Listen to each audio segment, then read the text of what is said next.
in my life. And man, I'm gonna tell you more specifically, but I'm just saying, shit, man, for a nigga to always end up home, I was homeless and had nowhere to go. But praise the Lord that, but God blesses us in practical ways. And there's somebody in your life that He will place in your life that will help you cross that troubled water. Marquez, what made you go over to Africa, man?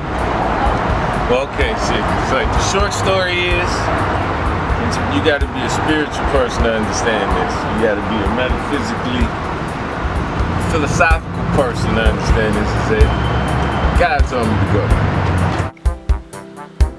All right, this is the first official recording of an African American going to Africa, or an African American in Africa, or a nigga in Africa. This is a test to make sure that things can be heard. Shit, as I'm talking. So this is a test. All right, enough. Party.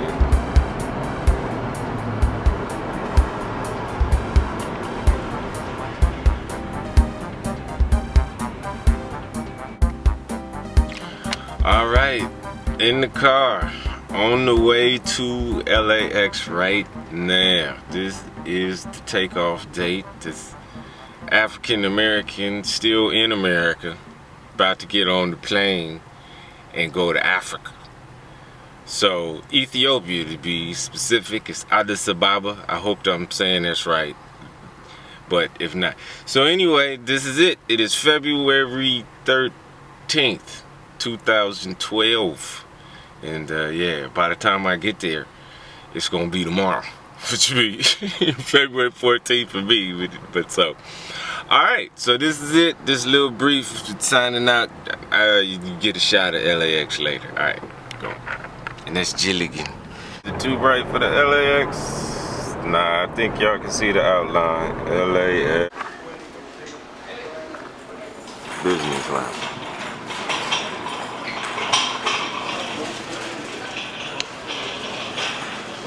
This shit looks like Katsuya in LA. This shit looks like a restaurant. And for the record, I'm not talking low because I snuck in here. I know that's what that looks like. You see, but it's cool and mellow in here. It's like everybody's. It's kind of like a library with laptops, so people are chilling. You see.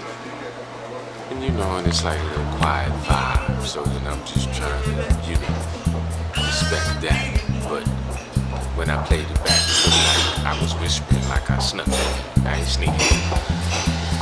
But look, it's an international, diverse thing. It's people from everywhere. Bye. Have a good one.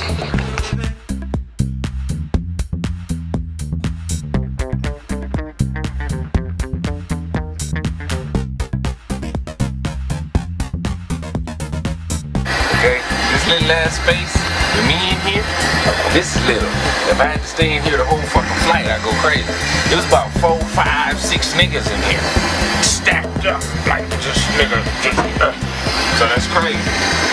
So, MTG, Marquez The Greatest, African American in Africa, on his way to Africa. Just think about how it is that niggas travel from Africa to America. It was funky. There wasn't even no toilet. At least I got a toilet. Alright, signing off. Mid-flight. We almost out of America. On our way to Europe. Touchdown in Germany, Frankfurt, Germany. Then from Germany, head on to Ethiopia. We are in Frankfurt, Germany. Just for the plane about to head on to Addis Ababa. It's snowing out here. It's totally different from ever.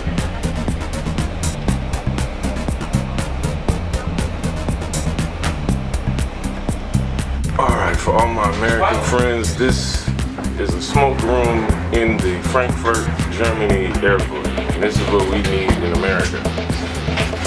We need no smoking in America. See, this is considerate. This is taking everybody into consideration.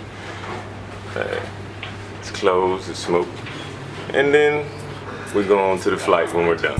Frankfurt. And then when you get off your flight, you walk. And then as you go into your connected flight, all right, my friend, see? And then we happen to see a smoke zone for those that smoke, you know? And so I've been dealing with the airport since 12 o'clock Monday. It's Tuesday.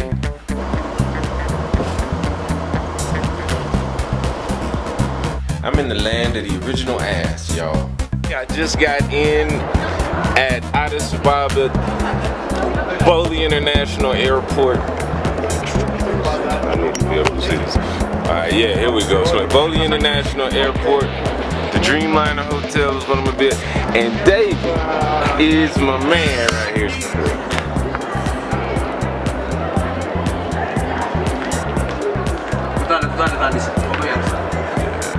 Nah, it's all good. Yo, can you see me? Am I clear? Am I clear to you? This life you can see. A little Tupac reference. But it's something special about seeing black folks that are professional. It's like the way it is in Europe or Germany or some shit, like the way that they're just professional, they're cordial, non-belligerent. But also I'm seeing something too, that I only been here a few hours and there's a boldness with Africans. There's not a rudeness, but I'ma have to see as the days go on, but like from what I've been seeing, they're not trained. See, I'm a nigga from America. I've been trained. All Americans have been trained. America's niggas is trained. What I mean by niggas now, I mean people. So many hells, you said? The meeting was. Oh, hell. Yeah. What about, are you tomorrow busy? Free or busy tomorrow? I'm So many places. pretty much free tomorrow, man. Because I know I'm gonna try and give me some rest. I mean, if I'm sleepy, I don't know. Okay. Because like right now, I know it's I will give you my number, and if you want, just call me. okay. Growing up in America, I really think it's fucked me up. Got me apprehensive of my own folks. I don't trust nobody. But now, since I'm in Black Africa, and I'm in the hood, it's well shit, no matter where black people are, we're gonna always say we in the hood. But no, it's a nice hotel, clean. But then I'm gonna give y'all a view out my window. Just in case you thought we wasn't in Africa, we are here. Damn. Okay, so let's look out this window, y'all. At the airport that Addis Ababa was named and called this by the Queen of Ethiopia back in the 1800s. She would call it, she'd go, let's go to Addis Ababa. Well, at least that's how David said it. Damn, man, was my finger over the mic?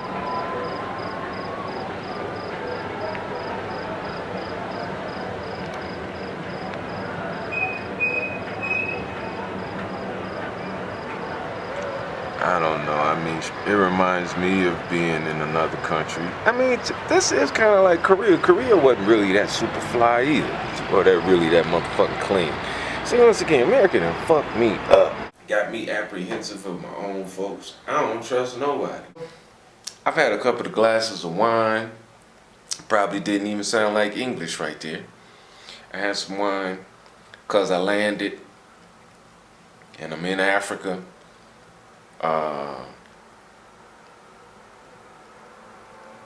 Anyway, so it's the first night. Some of this shit is clear, some of it's not. I don't know. There ain't no model-esque shape black women here. These motherfuckers, they ass look like the continent of Africa. Then you turn to the side, it looked like the continent. It looked like it. It looked like an ass. In light of so many comedians dying over the last couple of years, you got Todd Lynn is the most recent. Whitney Houston just died. She ain't a comedian, even though she was comedy. God rest her soul. Her and Bobby Brown. Don't nobody know what the hell happened. See, I think that Bobby Brown, even though everybody else made him out to be the bad, crazy motherfucker, he was her equilibrium. Bobby Brown was the one going, damn it, Whitney, this is too much crap. We gotta take a break. Put this shit down. We got to eat something. And then when they got divorced, and then the rest is history. Uncle Sam here at the airport.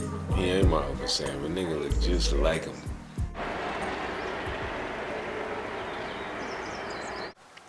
Alright, y'all. As you can see, it is morning time.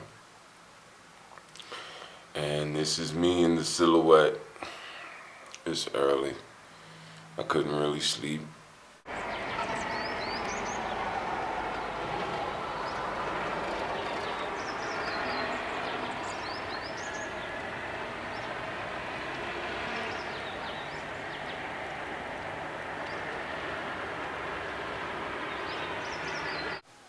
Good morning, Africa, from me.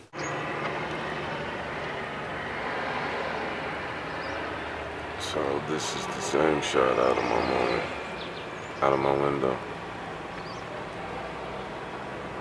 Last night it looked totally different.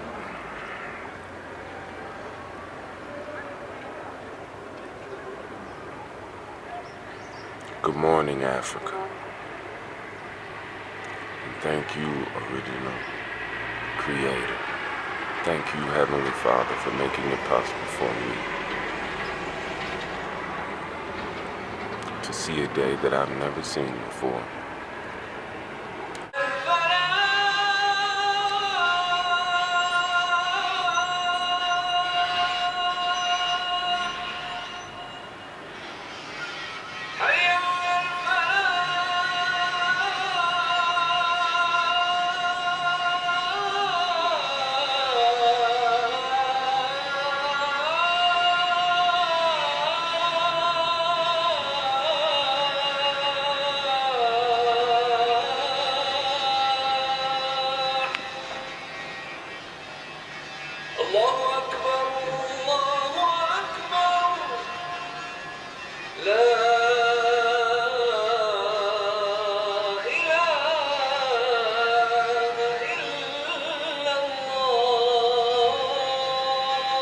This is Dubai One TV.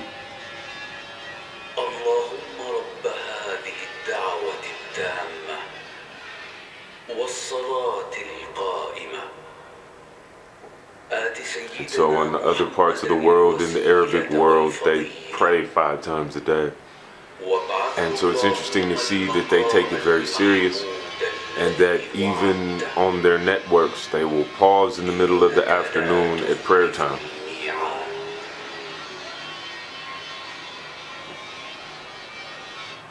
And that was that.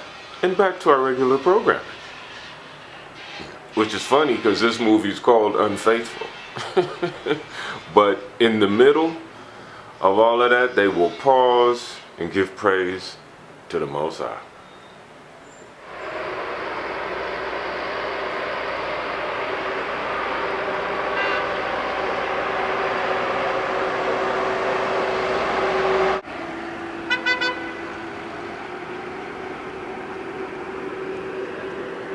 I guess those are the future marathon champions. Shit, they up early running. Shit, he gone like a motherfucker. Is that the workout or is he running from somebody? I was exhausted after flying 19 hours. And so that day I just decided to just stay around the hotel, exchange the currency, and try and find a local ambassador to guide me around. I had David's number, so I was going to give him a call. but today I'm beat.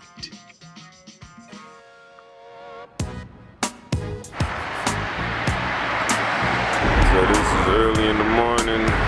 Everybody's getting up, doing their thug fizzle.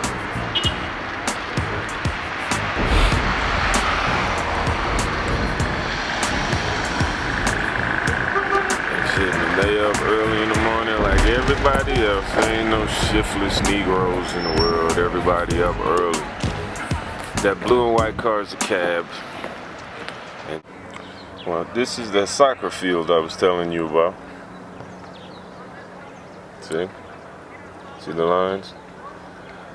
Now the bigger kids, I see they must be varsity or something because they got an actual flat soccer ball. And they be exercising, doing their thing. They gonna be the champions in about another 9 years. But look at this soccer field. See it? And see, shit, man. We work out.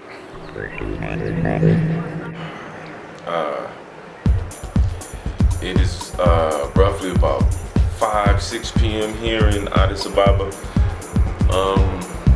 It's the end of the day. I am sleepy than a motherfucker, but things I'm gonna show you. I'm gonna show you guys some beer. Beer.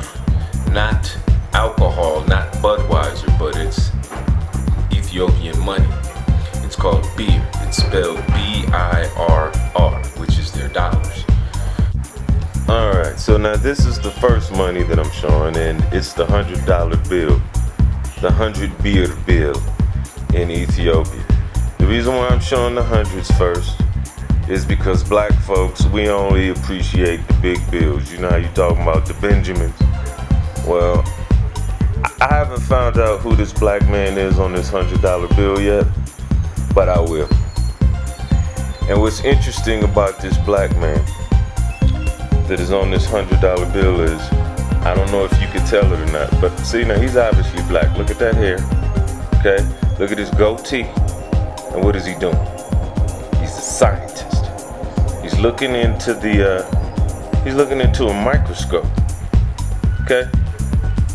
Now this is what's on a black $100 bill. Beard in America. And then this is what's on the other side, because they always show two sides. Okay, one is the science and the mental, you know, moving ahead, development, but then they also deal with the land. Okay, that's a farmer. It looks like 2 oxen and they're tilling. It's a 50. And once again, we see the farmer tilling the land. And then on the other side, this shows the royalty. That's a palace. I don't know if that's Menelik II's palace. I will get the details on this. That's a palace. I don't know if that was Haile Selassie's palace, Menelik II's palace, or if that was one of their queen's palaces. That's the 50. Now, let me show you a 10. This is what's very interesting. Look at this. This is the $10 bill. This is the $10 bill known as beer. And I know y'all might be looking at my thumbs like, he needs a manicure. See, but that's that bullshit. See? Look at the fact that I'm in Africa and I'm showing y'all money we've never seen before. Look, that's a black woman. Let me focus. Maybe this is a better. You see that?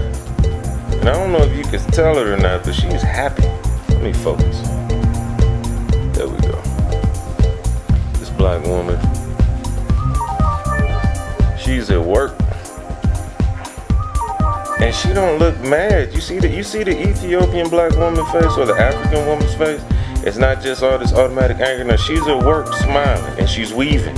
You notice that she's weaving a basket. She ain't got no weave in her hair. And then if this was a black woman in America, just based upon the program, she'd be pissed off and probably be standing behind the man weaving, probably with a whip on his back or some shit. Now. And then on the back, once again, what do we see? We always see them tilling the land. Now, this shows that they're not just some savage people. They show that it's been a part of the history. They've always tilled the land, from when it was oxen to tractors. That's a tractor, right? That's the $10 bill. Now there's another one that's interesting. The $1.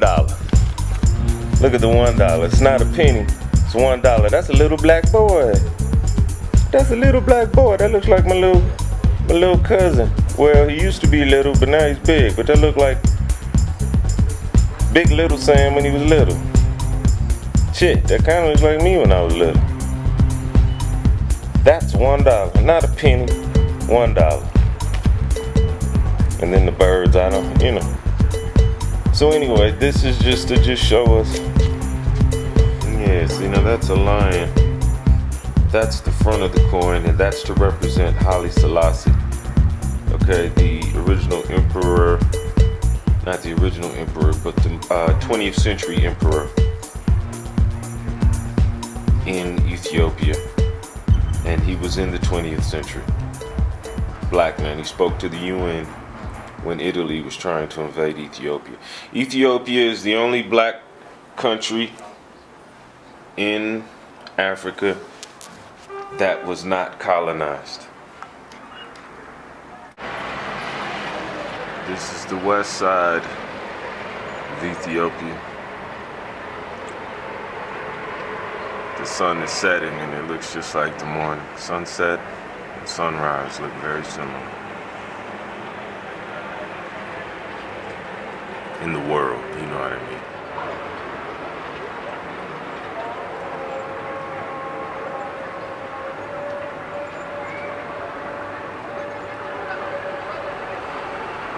I don't know, it sounds like a prayer at the end of the day. That's two hawks. I've been seeing those hawks all day. And seriously, it's been like they've been looking at me like, hey man, you ain't from here, are you? But it sounds like I hear like some sort of like Islamic prayer happening, just like in when I was in Bahrain or the Middle East. It's actually very peaceful though, because I know that it's Arabic singing the praises of God.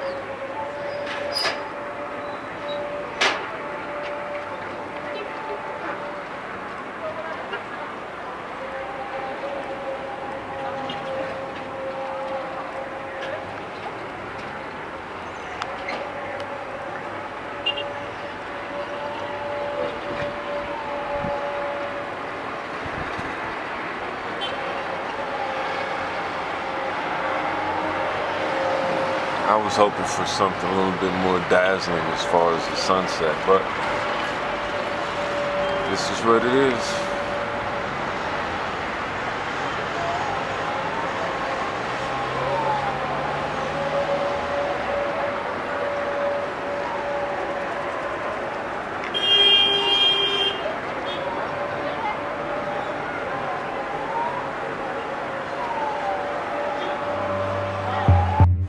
This is Wednesday.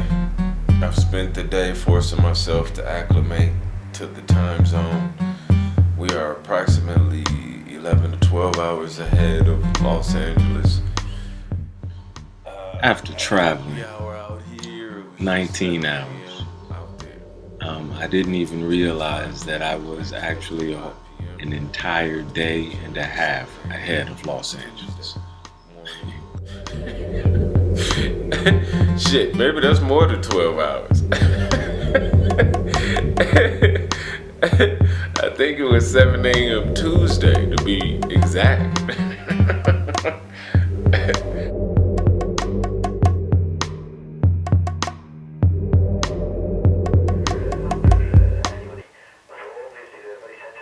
I'm just tripping off of the different imagery. I just want you to check this out. This is called Chomsky, American Decline is Real and Self-Inflicted. Wow.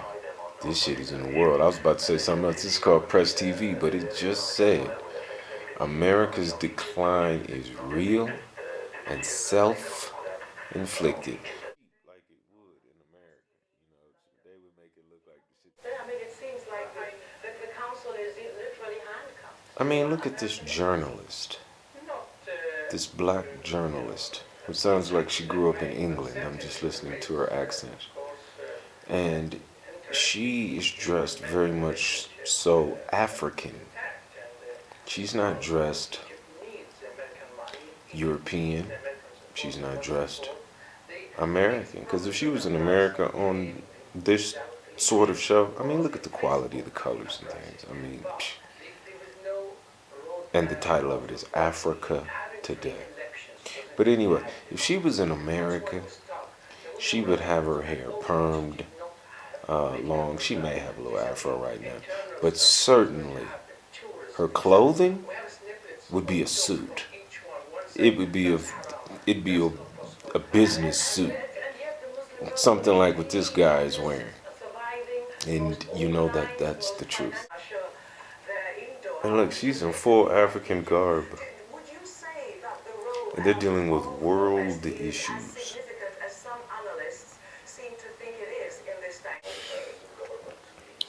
I'm finally taking it down. It's about 4 in the morning here in Ethiopia, Addis Ababa.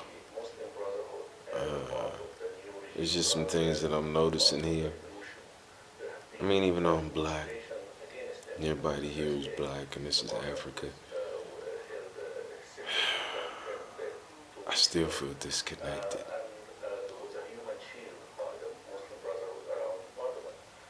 So even though this is the homeland, I don't feel at home. Achievements of the country showcasing the expertise of homegrown Iranian scientists.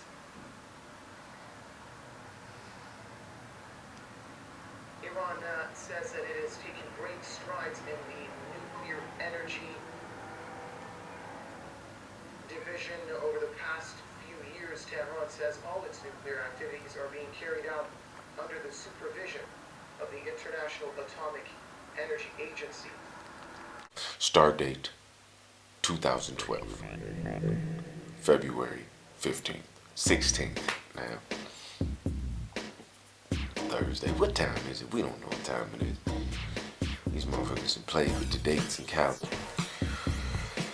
This is the nighttime phase of making this adjustment. I thought I did a pretty good job because I didn't just go to bed earlier, but I took a nap, man. I was just so fucking tired. I laid down for a little while. Maybe rested too much. But it's nighttime now. You know, this time has been a reflective time for me, especially since I'm up in the middle of the night. I thought about suicide. I contemplated it very seriously. I was tired of everything. See, now that's the other side of suicide motherfuckers don't talk about. And this will probably be a bit I work on. I don't know, but I'm just gonna be real. The thing that make a nigga hesitate for real is, what if you do it and don't succeed? Now you just fucked your life up more. Your ass would be wishing you had yesterday back. Can't die yet, but you got to learn your lesson, nigga. Gravity exists. See, crazy shit. Suicide is great when you succeed. You just trying to end the pain now. And I know some motherfuckers want to say it's a weak motherfucker that does that. Hey, to anybody out there that's ever thought about suicide seriously, and the thoughts have crossed your mind and shit, I know, because it's a pain, and it's a psychic pain, and deep shit, and you probably not talking to nobody about it, you know what I mean? But hey, that's a monster that grows in the dark. Gotta bring it to the light. Shit, I'm bouncing around. And I said all that to say this. Don't come up with a permanent solution to a temporary problem. I wouldn't have become the Coors Light national spokesperson in America for 2011. It's a sharp ass tongue, and she kicked me out so much. I think that's the thing that gave me the courage to just go out in the world. Shit. If the place that's supposed to be home ain't home, then where's home? Oh my God. You may not be able to tell, but man, I'm hurting right now. This is day 2. Now, so I just linked up with my man David again. Yeah. So we about to go make it happen. So is this still mescal flower we on right now? But of course, we're still in Mescal Park. You see the yellow building? It's plant belt.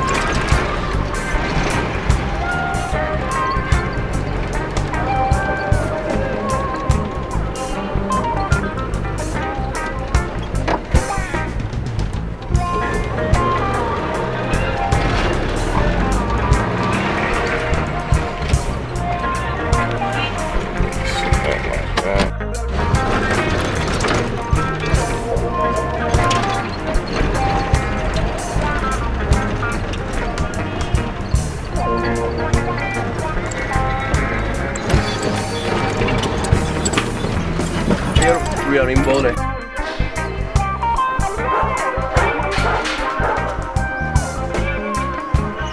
He's a priest. Oh, he's a priest. Right, he's a priest. Is he a priest, you said? Of course. What kind of priest? Christian? Christian priest. Christian? He's Orthodox. Esnaj. Yeah. Flies were fucking with me. No. He didn't. Just show his cross. He have a cross. He show you. Right. All right, yeah. Hey. Jesus is Lord. Yeah, wait, is that video? Right, it's a video.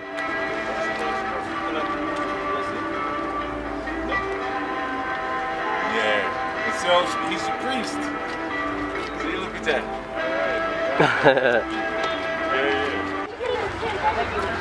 Nah, this looks like a field trip with all like little school kids, which is so anti what the hell America keeps showing us with the kids starving. These kids ain't starving, they healthy. Look at that. Damn, what the hell is that? Now what is that, a baboon or something? Look at that motherfucker. See now, that's a pimp right there.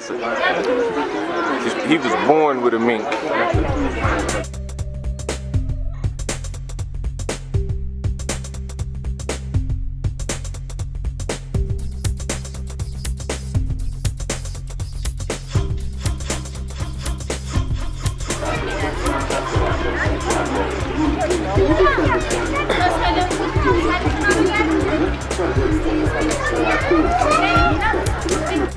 Let me see, okay. This is an Egyptian geese, y'all. Or goose. Whatever. He looking too straight on the motherfucker. Look like he's got a receding hairline. The lamb platform. Yeah. So pretty.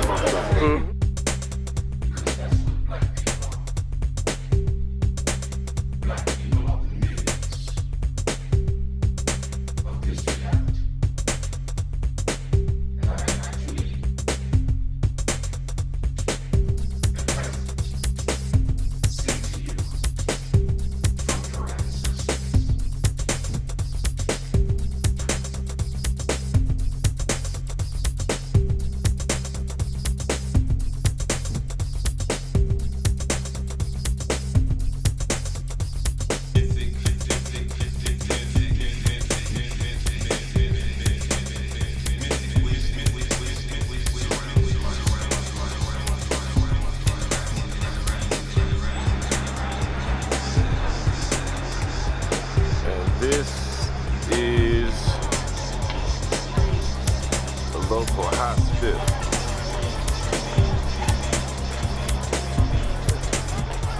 Emergency medical room.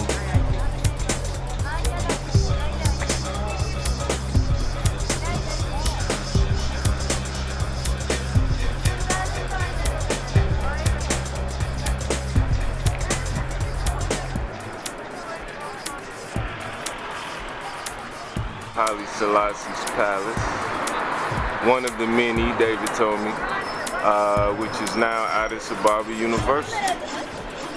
But man, but look at this black royalty, man. Our shit is just as official as Europe or any others. In fact, our shit was first. We the first kings and queens. So David told me that there's a lot of messages that Haile Selassie put in the architecture. So this is what we're looking at. The language is Amharic, and then you see those pine cones that are carved there. That is very Egyptian, or Kemet, It stands for the pineal gland. And then I guess those are bigger pine cones. I don't know what, damn, those look like really developed ones, I guess then.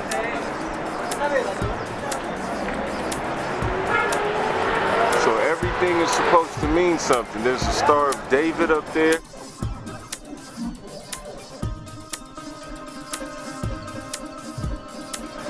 Haile Selassie's palace.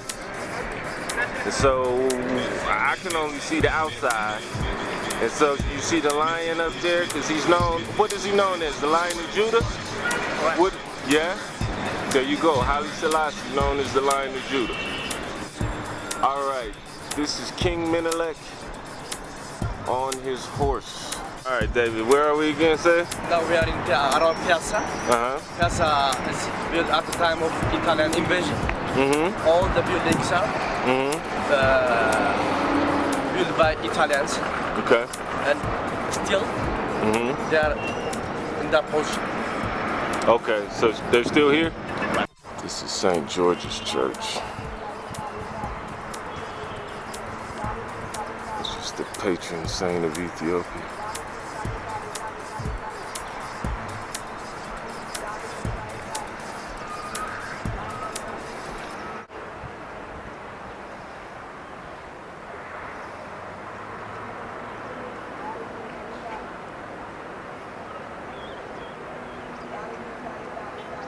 And then we can see Menelik in the back on his horse.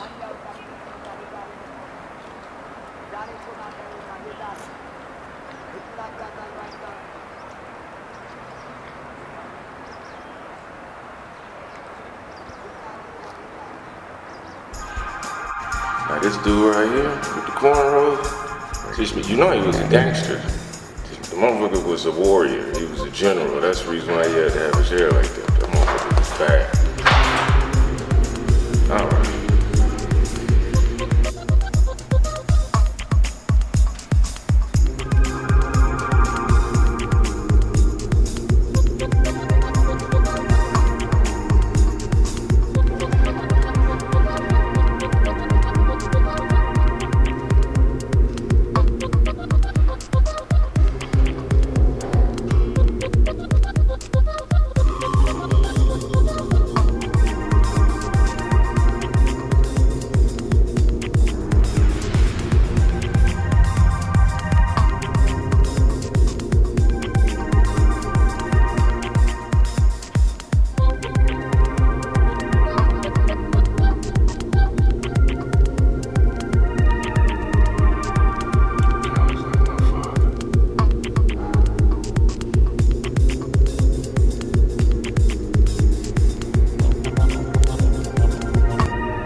Alright man, what is this? Be loud man, tell them the dish.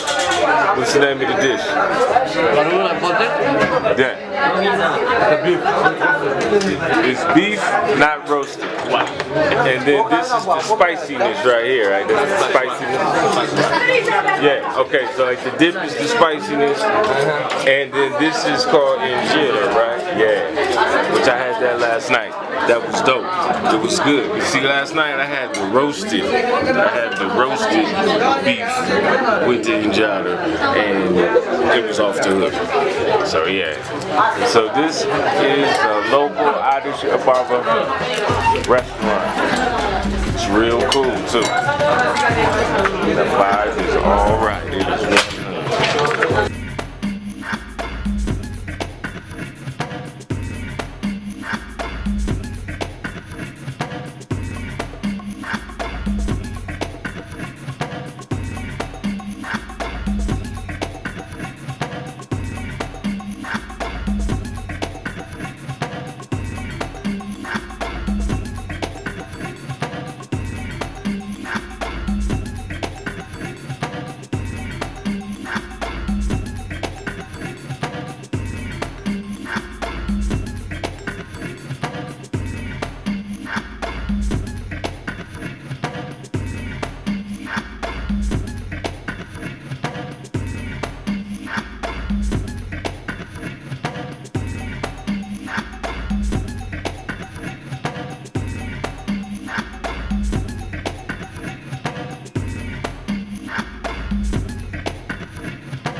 Man, I have had a few drinks, just like I had in Rome. I got drunk in Rome.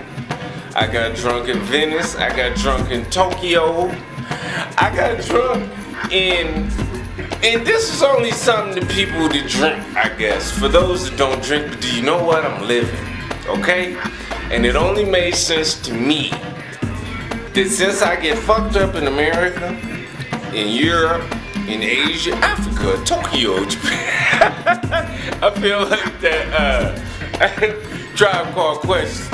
So we're on the world tour with Muhammad, my man, going each and everywhere with the mic in my hand. Asia, Africa, Tokyo, Mexico. I've been there, and that's a blessing. Because if I would have died as Thief from PBG, or shall I say as only as Thief from PBG, I would not have seen any of those things.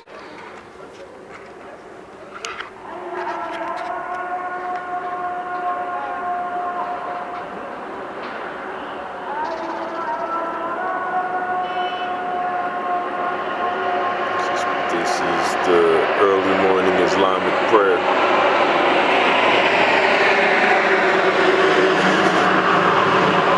Can't hear it because of the truck right now, but as it fades, hopefully you'll still hear it echo.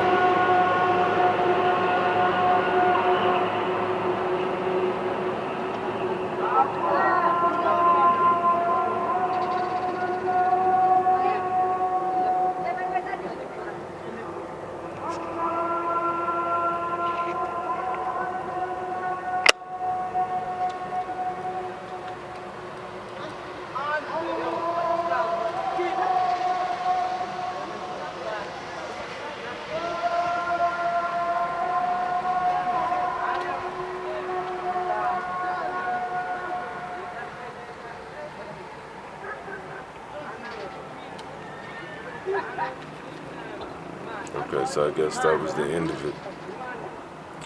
Although Ethiopia is a predominantly Christian country, it is still freedom of religious expression, and they have no problem with the mosques and how the Muslims have their praises at sunset and at sunrise, or before sun.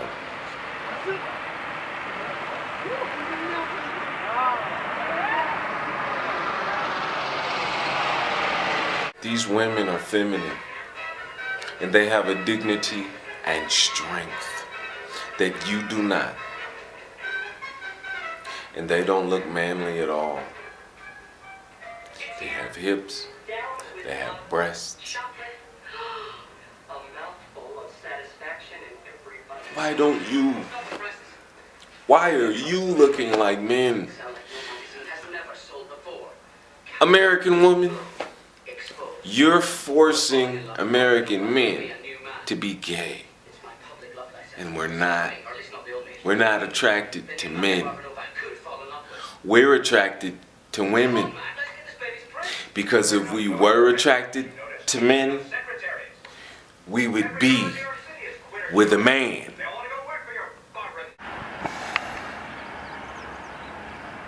This is sunrise in Africa.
Sunrise in Africa. All praises to the Most High. Something about being here really makes you acknowledge God.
Lobby, so to speak. This is the first floor. I just decided to show y'all this. And this is a black-owned hotel. It's very nice. So we've seen all the other architecture in town, so you can tell that this is one of the newer ones, heading into the new Addis Ababa. Once again, that's the front door. Lobby, and then this would be like the lounge bar area.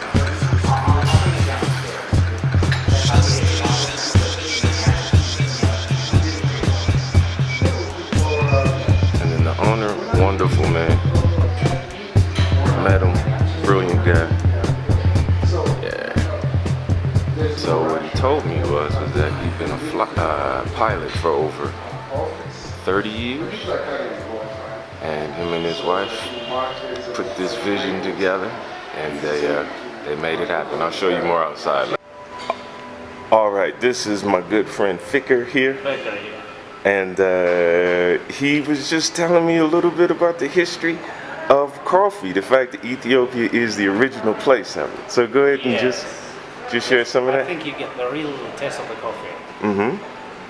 It's just because it's organic.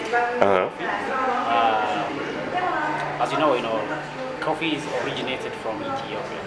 Right. Even the name it gets from the place where it's found for the first time. Yeah, now that's what I found interesting. Yeah. So now share that. The place of the name is Kaffa. So the name coffee comes from Kaffa. So Ethiopia is they're the biggest country exporting coffee. Right, with this also being the original place of it, right? Yes, the very first country in Africa, in East Africa, in the whole Africa, the joint producer of coffee. And at the same time, it is the biggest exporter of coffee, next to Brazil and Colombia. Right, it's the third biggest in the world, you said, right? Third biggest in the world, yes. And of course, we have a unique type of coffee, called coffee Arabica. Right. Yeah, coffee Arabica is originated in Ethiopia as well. Right. So, a nice place to have a coffee. Exactly. Yeah. Those of you that like coffee like me, that was a cool little history of it. Well, God has been so kind to show me why it's so bright. It's twice as bright because of that little rumor that I've heard. I don't know if anyone else has heard it, that we now have 2 sons. That's a trip.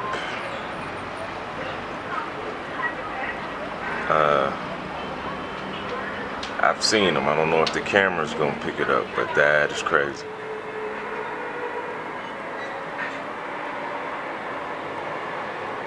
Hello, light beings. showing up for the camera.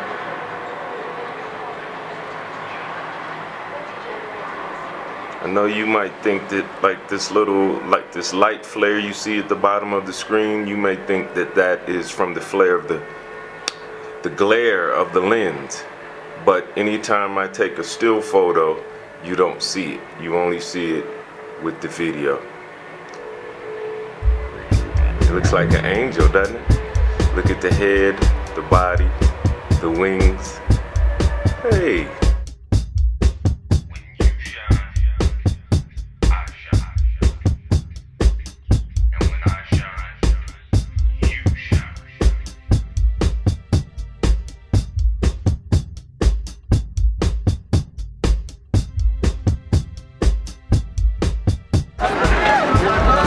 Walking through what's known as Mercado, right, Feeder? Mercado, yeah. Mercado. Wait a minute, let me zoom out so we can see you. Yeah, All right. The biggest market in Africa.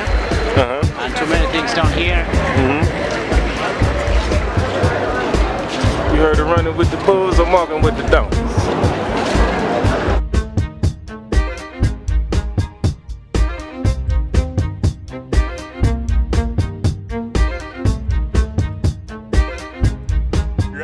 And I forget. Yes. Anybody Can get in there, yeah.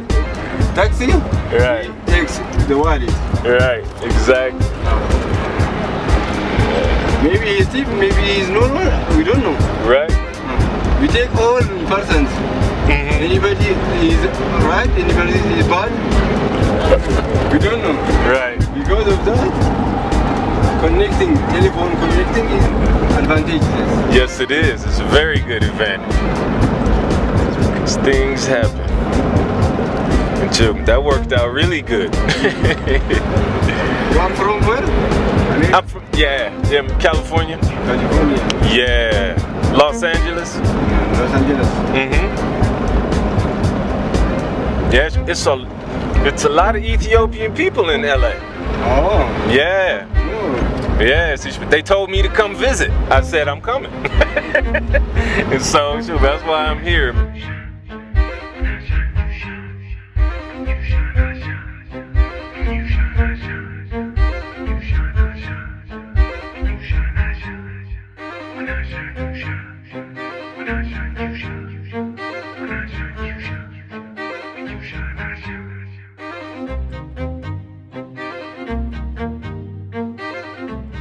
The question I asked you earlier was, there's this rumor that Africans don't like African Americans, white people. Yeah. White people told us black people in America that. Nah, so it's then totally, what's the truth of that? Yeah, it's totally wrong. Totally wrong. It's just a flat out lie. Yeah, we Africans, especially Ethiopians, black Ethiopians, of course we are black. Yes. So our intention, our perception towards black African, black Americans, is different from what they said, you know? We take you like our real brother. Okay? All right, yes. Our brothers, not only Ethiopians. Right. Most African countries, most African peoples. Really? Yeah. They view us blacks of course, as still family. Yeah. It's your land, it's your country. Thank God. You're my blood, you know? That's right. Yeah. That's it. So it's totally wrong. Don't hear them, okay? Right. Don't hear them, yeah. It's okay, totally so wrong. now you heard it official, black folks. Yeah.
hungry, but I am tired of experimenting with food. I just want a hamburger. You know what? I just want a plain hot dog that tastes like a hot dog. I don't even want no mustard on it. I don't want no ketchup. I just want some bland shit now. I done had a lot of experimental foods, you know what I'm talking about? So anyway, I think that was the sun flare that y'all saw. How the shit got lighter again like that. Alright, anyway. So, alright, I'm about to go have me a St. George's beer and hopefully a hamburger. What we're experiencing is a partial blackout. I experienced one the other day, and then praise the Lord, when it happened just a few moments ago, it was brief. But normally it's more lit out there. I don't know if you can tell from previous shots. But and then I hope I wasn't covering up the mic. Give me a moment. I hate that sound normally, but I want to make sure I don't drop the damn camera out the window. But it looks like lights are slowly but surely coming back on. The city's starting to kick back in. I'm seeing little lights start to come back on in the little neighborhood here. I don't know if you can see it, but yeah, little lights, one here, there, they're starting to pop back on. So yeah, just showing you some of the things that go on here in Addis Ababa, Ethiopia, Africa. So like I just told you, we just experienced a blackout. So and that's cool. You know what I mean? I mean, shit, that sort of shit goes on even in America. But I was just thinking, you know what I mean? This shit, when it got dark out in this motherfucker, it was dark. And that's some shit. I was glad I was in my room right at that moment. Yeah, just because nigga was contemplating, you know, going back out into the African night. You understand me? Hang out, you know. But shit, you know, because I was in the bathroom. For those of you who aren't ebonically inclined, that's the bathroom.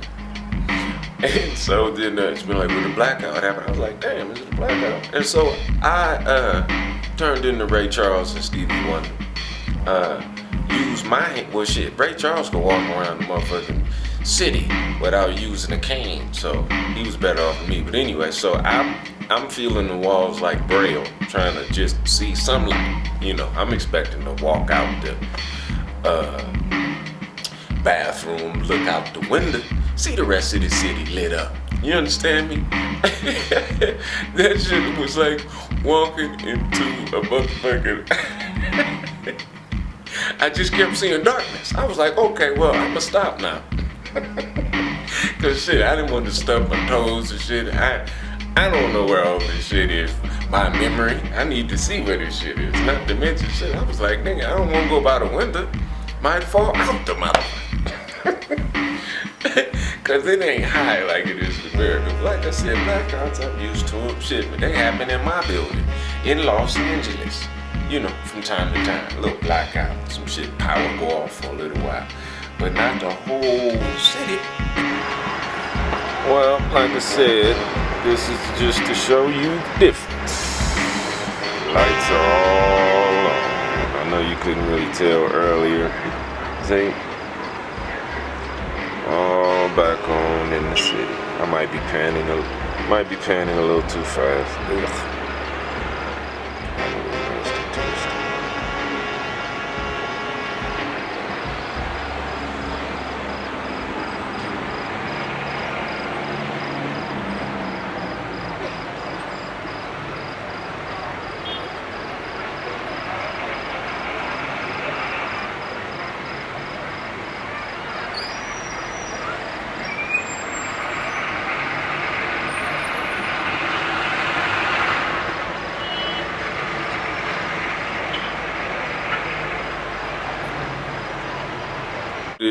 I've once again gone out into Africa, Ethiopia, the city. On one hand, me, one American, one African American with 6 Africans.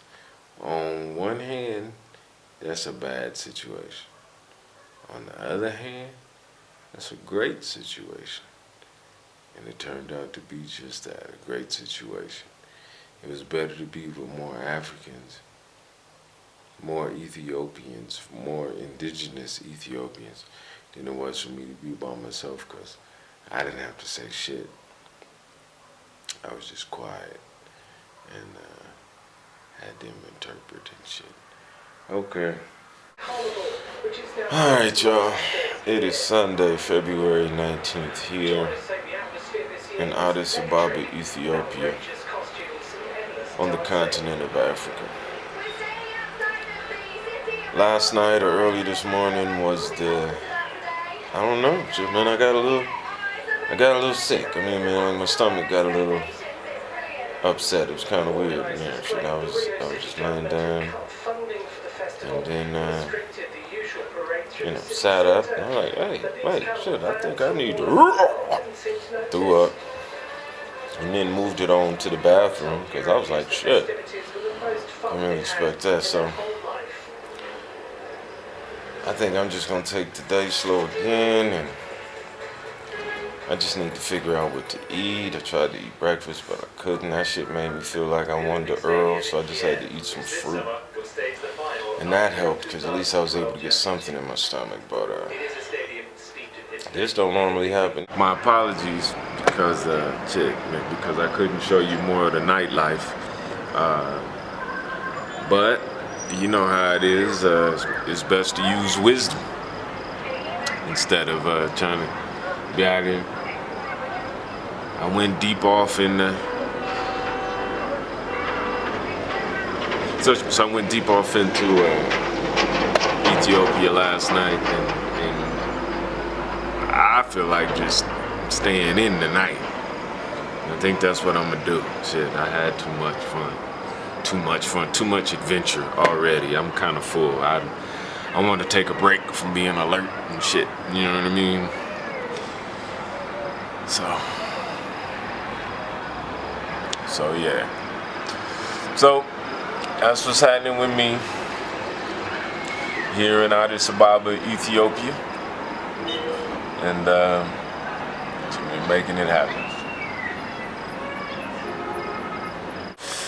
All right, still countdown to takeoff. It's still daytime, as you can tell by the light reflecting against my face. Just something just crossed my mind while I was thinking about it, since I'm right here. Yeah, so I just decided to go on and shoot it right now. It's about the difference in cultures in America as well as here in Africa, but more specifically in Ethiopia, because I was here speaking to Ethiopian people. And the difference in culture is between men and women. The women here are not oppressed. They enjoy being feminine. The men here still have their nuts. They haven't been neutered or spayed. I don't know which one that is, that in America, women decide that they want a dog, a boy dog, but something about that makes them want to chop the nuts off. So if you don't want to see nuts, shouldn't you get a female dog?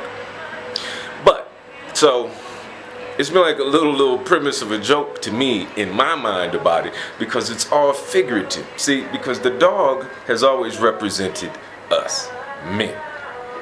They say that dog is man's best friend. Never said he was woman's best friend.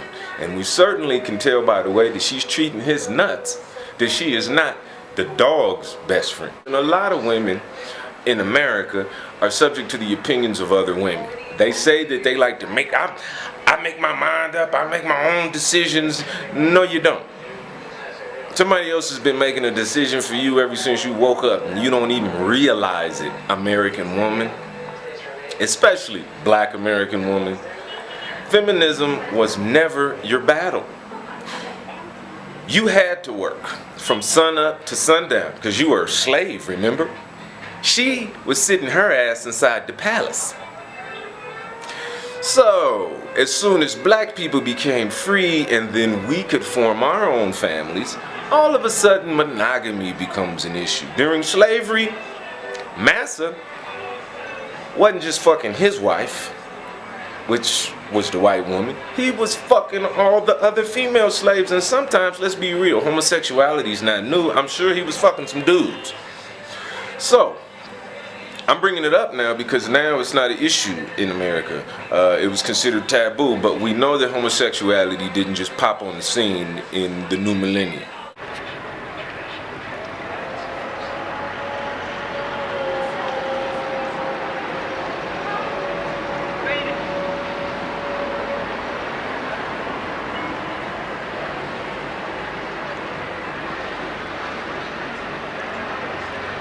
Well, I just wanted to record that evening prayer once again.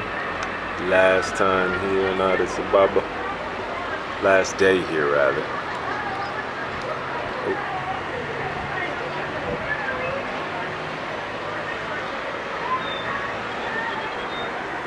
See the mountains and the cloud.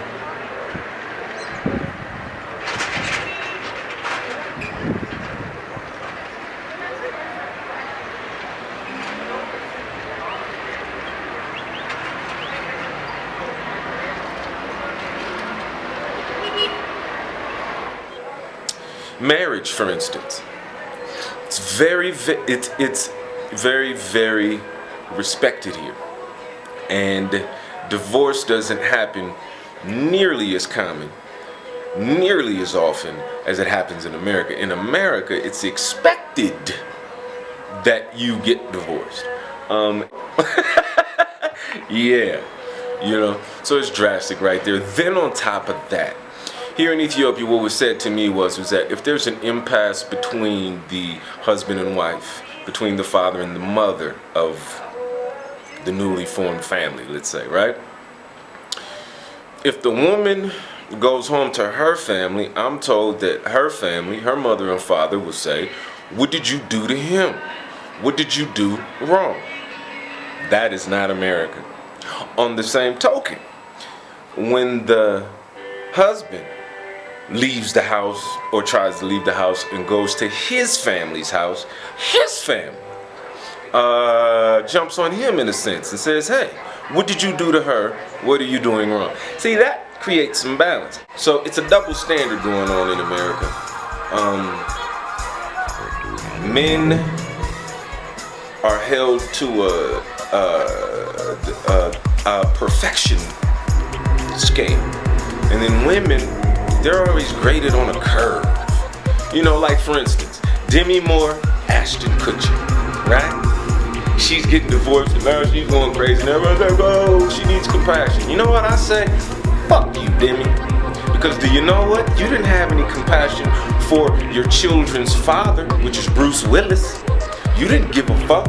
You were parading your 25-year-old dick around, Ashton Kutcher, walking on the red carpets with your kids right behind you and all that. But you know what?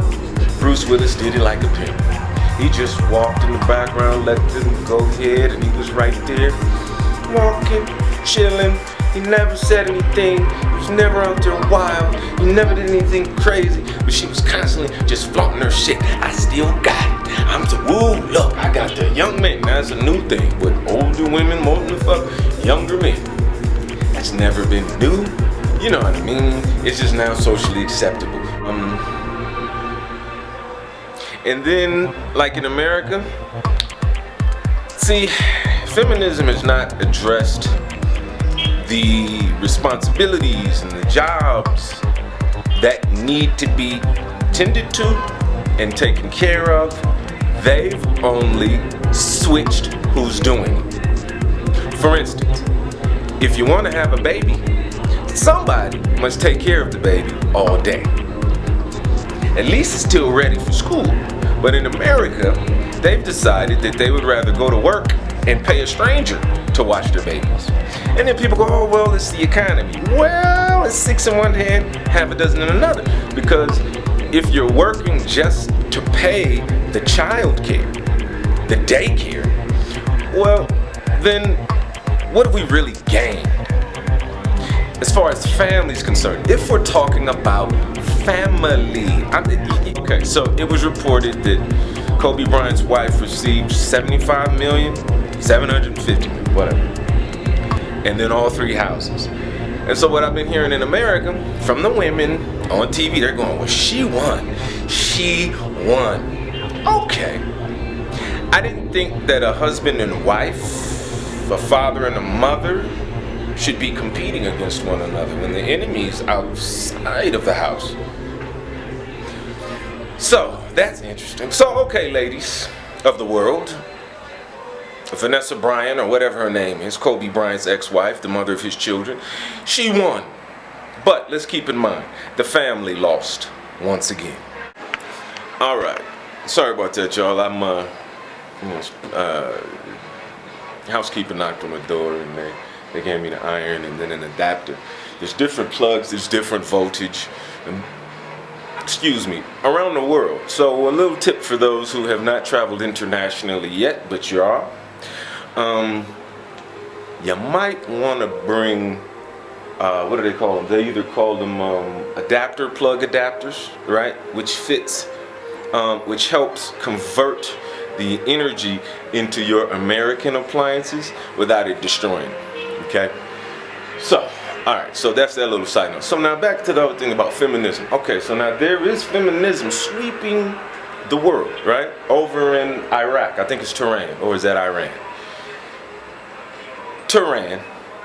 It's either in Iraq or Iran. And I'm saying it wrong because I'm an American. I sound like it's either Iraq or Iran. I believe that's more the proper pronunciation. Okay, so they just showed how they have a whole female squad and school for ninjutsu. And they have a female, they have a woman team. I don't know how else to say it, because it's only women that they were talking about. They didn't say that it was a unisex school, that it was for boys and girls, or men and women. It was just about women. And so that's cool. It's cool, but I just wonder why it is that whenever they say that women are becoming stronger, they're always showing them demonstrating masculine traits. And if ever you grew up watching Chinese Kung Fu theater like I did, like if ever you look at martial arts movies, you know, which is the East, right? You know, like Eastern, you know, East, China, Japan. The women, even though they were at home, and then there was honor and respect to the husband and to the man as the head of the household. She was still a martial arts expert. She could also defend the home and defend the children and the bloodline, while the man was either at work or off or wasn't home. Okay, so what if danger came into the household? Hey, she knew how to kick ass and take some lives and protect life too. So she was always strong. That's never been the issue on whether or not a woman can physically defend herself or beat up a man. And see, I grew up in the ghetto. I grew up watching girls. Tina, big ups. Connie, big ups. From PBG, Playboy Gangsters, and they were the Playgirl Gangsters. Well, I grew up watching girls get down like men. Tina, she was knocking grown men out when she was like 17, 18, 19. You know what I'm saying? And I'm talking, the bitch was bobbing and I said, man. So I've never seen that thing of you should never hit a woman no matter what. Fuck that. Some women can knock you the fuck out. So it should be a mutual respect thing. What happened to the courtesy? I mean, it's as if in America it's been twisted as if men were the heads of the household and abused women and denied them rights and all of these crazy things. When really, all of the injustices all of the inequities, all of the fucked up shit, all of the inhumane treatment that has ever existed was towards black people in America. It was the racism. It's racism that's the issue that nobody wants to address. But no, we've taken racism and we go, no, that doesn't exist anymore because we got a black president. Really? Really? So why is it that the unemployment rate in America is still high as fuck for black Americans, and for white America it is decreased? Why is it that in America I keep hearing all of the conservatives and all of the Republican politicians who are on Capitol Hill, who live in Washington, D.C., which means that they are the major players in the game, because if you really want to be a major player in politics, you got to go to Washington, D.C., in America. You know, now I don't know about over in England, it may be London, you understand me? So forth and so on. So, I've just never seen the inequity. So here in Addis Ababa, the women, they're very ladylike, they're very feminine, they're obviously female, the guys are obviously male, and that may seem like nothing to you who don't live in America, but in America, it's very hard to tell just at a glance, and I'm being real. Out in public, it is hard to tell what sex I'm looking at. Is it male or female? Nowadays, you got to just wait and talk or something, look a little closer. I mean, you know, because like the butch bitches, all of the manly lady dudes, as Rodney Perry would say. The gay women who don't want to be women, they dress more like men. They now move more masculine than the men. Their hairstyles are more manly. They wear all of the solid colors. And then in America, that's something that's funny too. Do you know who wears the pretty colors in America? The men. The women now are wearing blue, black, brown, and gray. What the fuck? And now the dudes are wearing all, you know, fuchsia. What the fuck? Hot pink. What is a man doing wearing hot pink? Pink is for women. Red is for you. Blue is for dudes. Baby blue is for girls. What happened to that? Dark purples for men. Lavender was for women. See, it's still on the scale. It just showed balance.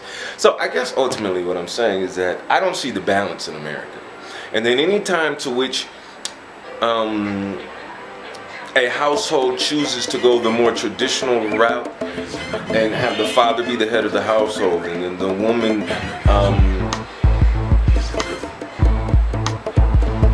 she's the mother, so then she automatically gets respect and so forth and so on. But like in America, they make it seem like something is wrong with the woman, something is wrong with you, the man, if you don't bow to her. And that's not the proper, it's just not the proper order. However, it would be proper order if the man was the womb man, if he had the womb, if he was the roots of the tree, if in his body he was developing a new brain, a new nervous system, heart, lungs, I mean an entire being inside of him, then it would make sense for men to stay home. It would, because that's how you help the family not be so vulnerable. Those are just some of the things I was looking at. Here in Ethiopia, marriage is respected. It's a big thing. It's taken seriously the way that it should be. In America, people just say, well, at least you did it. Like it's climbing a mountain or some shit. You know, I say, marriage in America is over as we've known it. All right, y'all, this is my new friend, Dwale. So I bumped into him here in Addis Ababa, Ethiopia, and he has shown me a great time. He's currently living in London. Well, just tell people about it. Obviously, I mean, like, Americans people. Mm-hmm. And we want to say we love you. Hey, thank you. You are our kids.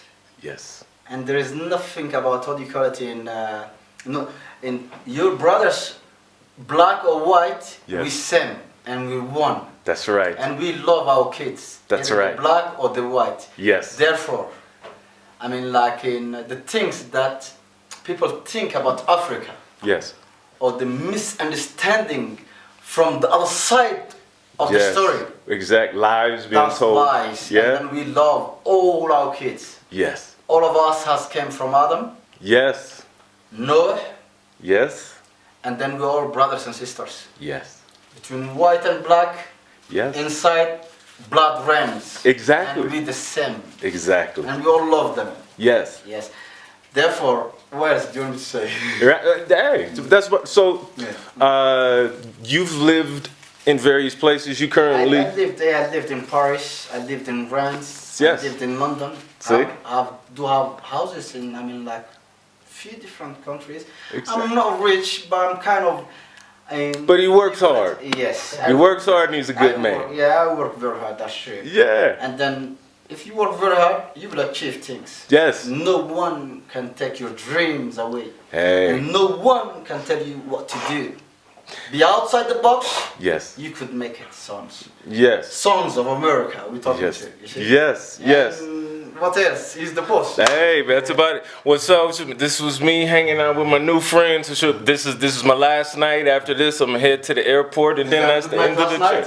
Yes, I had a great time last night. You had a great time. Yes. Tell me about my face. I mean, like. Yeah. So I said that Dwale had a big forehead, right? All right, y'all. I am in Frankfurt, Germany, heading back to Los Angeles, California. It's about 5 a.m.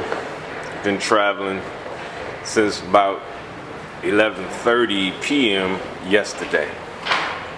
So now we are in the Frankfurt, Germany airport.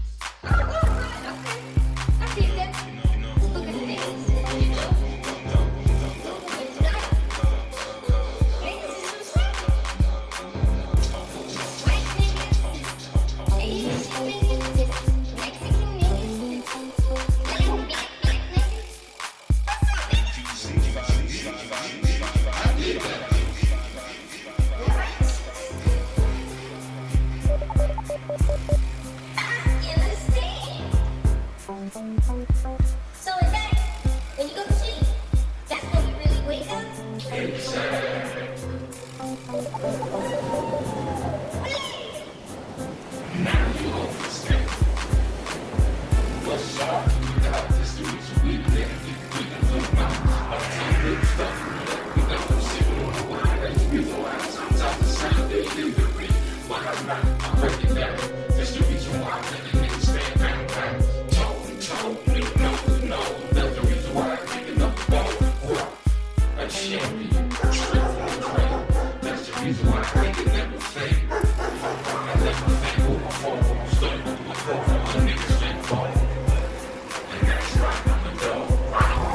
Alright, so back at LAX, we're sitting in customs right now. Just went through the bag check and everything.